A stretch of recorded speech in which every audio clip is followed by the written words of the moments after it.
City story आपकी आवाज। हम कराते हैं आपको शहर से रूबरू। क्या है जनता की समस्या और कैसे होगा उनका समाधान। लाइलाज हो चुकी बीमारी से परेशान भानु प्रताप मुरादाबाद से लेकर दिल्ली तक लगातार चक्कर लगाते रहे। भानु प्रताप कहते हैं कि 1997 से उनके फेफड़ों में एक समस्या बनी, जिसके बाद सांस लेने में लगातार दिक्कत का सामना करना पड़ रहा था और इस बीमारी से बचने के लिए भानु प्रताप द्वारा लाखों रुपए खर्च भी कर दिए गए, लेकिन कोई भी फायदा नहीं हो सका। भानु प्रताप अपनी इस बीमारी को लेकर हार मान चुके थे और अब उन्होंने मान लिया था कि शायद इस बीमारी का कोई इलाज अब नहीं होगा। ऐसे में उन्हें आशा की किरण नजर आई वैशाली के मैक्स हॉस्पिटल पहुंचने के बाद, जहां उनकी मुलाकात डॉक्टर जिंदल से हुई। वहीं डॉक्टर जिंदल द्वारा अच्छे तरीके से भानु प्रताप का चेकअप किया गया और चेकअप करने के बाद therapy and robotic surgeon doctor Pramod Jindal द्वारा इस बीमारी से बचने के लिए भानु प्रताप को सर्जरी की सलाह दी गई, जिसके बाद भानु प्रताप की सर्जरी को डॉक्टर जिंदल द्वारा प्रारंभ किया गया और इस सर्जरी से संक्रमित सिस्टम को बड़ी सावधानी से निकाल दिया गया। वहीं सफल सर्जरी होने के बाद भानु प्रताप जी को डिस्चार्ज कर दिया गया और डिस्चार्ज होने के बाद भानु प्रताप सिंह इन दिनों में नॉर्मल जिंदगी जी रहे हैं। जहां भी भानु प्रताप जाते हैं वहां उनके लबों पर एक ही नाम होता है, वो है डॉक्टर प्रमोद जिंदल का। भानु प्रताप कहते हैं कि डॉक्टर जिंदल उनके लिए बिल्कुल भगवान का रूप है।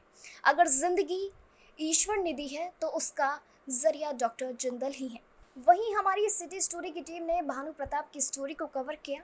हमारा मकसद समाज का अगर कोई व्यक्ति अच्छा काम कर रहा है तो उसकी अच्छी बातों को उजागर करना है और समाज को ये संदेश भी देना है कि दुनिया में ईश्वर ने अगर इंसान को भेजा है तो इंसान का फर्ज भी बनता है कि वह दूसरों की मदद करे। जिस तरह डॉक्टर जिंदल लोगों की जिंदगी बचा रहे हैं, वे अपने आप में एक मिसाल हैं। वहीं सिटी स्टोरी परिवार डॉक्टर जिंदल को सैल्यूट करता है और उनकी हौसला अफजाई भी करता है। वहीं डॉक्टर जिंदल से जब इस मामले को लेकर बातचीत की गई तो आइए आप भी सुने क्या कहते हैं डॉक्टर जिंदल। आज की जो प्रेस कॉन्फ्रेंस है वो एक बहुत ही इम्पोर्टेंट मकसद से रखी गई है।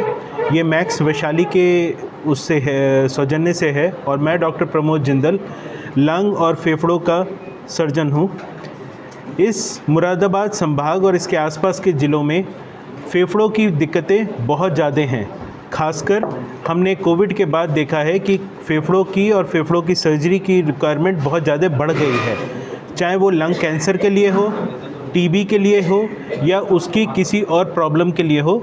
लंग्स की सर्जरी की रिक्वायरमेंट ज़्यादा है।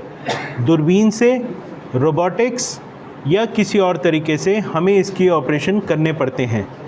आज हमारे पास भानु प्रताप जी हैं जो कि तकरीबन 10 या 12 सालों से फेफड़ों के अंदर पस और ख़राब होने के कारण दुख झेल रहे थे।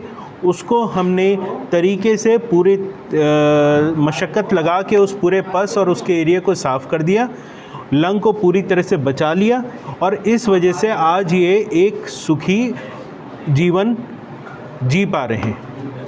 हमारे देश में फेफड़ों के तकरीबन 2.5 से 3 लाख लोगों को सर्जरी की ज़रूरत होती है हर साल, और वो चाहे कैंसर के लिए हो चाहे किसी और काम के लिए हो, लेकिन प्रॉब्लम होती है कि उनको पता नहीं होता है कहाँ जाएं।